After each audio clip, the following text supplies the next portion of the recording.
Bonjour, c'est Marie-Faye. Bienvenue au 9e exercice du défi Argent et Abondance qui s'intitule Plafond de verre et commence avec une très jolie citation de Wendy Dyer qui a dit Vos entraves au succès sont définies par ce que vous considérez être possible et impossible.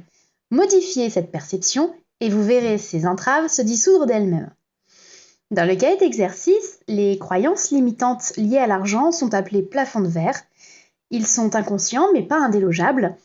Deux exemples de plafond de verre sont cités. L'un consiste à ne pas s'autoriser à gagner plus d'un certain montant. Dans ce cas, nous verrons les offres d'emploi mieux rémunérées nous être refusées ou nos missions s'annuler.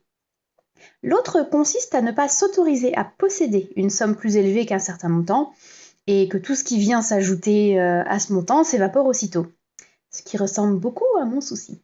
Le défi du jour consiste à identifier si l'on a de tels plafonds de verre qui limitent notre abondance financière en répondant à une série de questions. Il en ressort que je ne crois pas m'interdire de gagner plus d'une certaine somme, mais vu que le mécanisme est inconscient, je ne peux pas non plus en être sûre.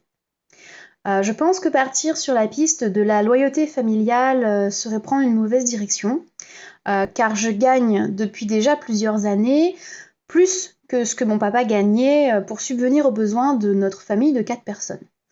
En revanche, vu mes expériences fâcheuses avec mes économies, que j'ai tendance à mal investir et à perdre complètement dès qu'elles passent la barre des 8 000 €, je pense que je dois avoir un joli plafond de verre positionné sur cette somme.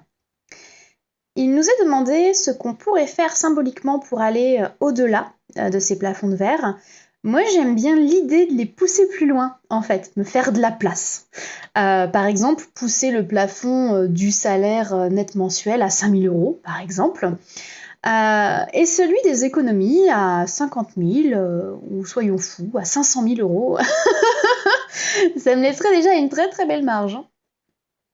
Voilà, alors il est proposé un petit rituel tout simple dans le cahier, à savoir brûler une feuille de papier sur laquelle on a inscrit au préalable l'ancien montant et écrire le nouveau montant sur une nouvelle feuille.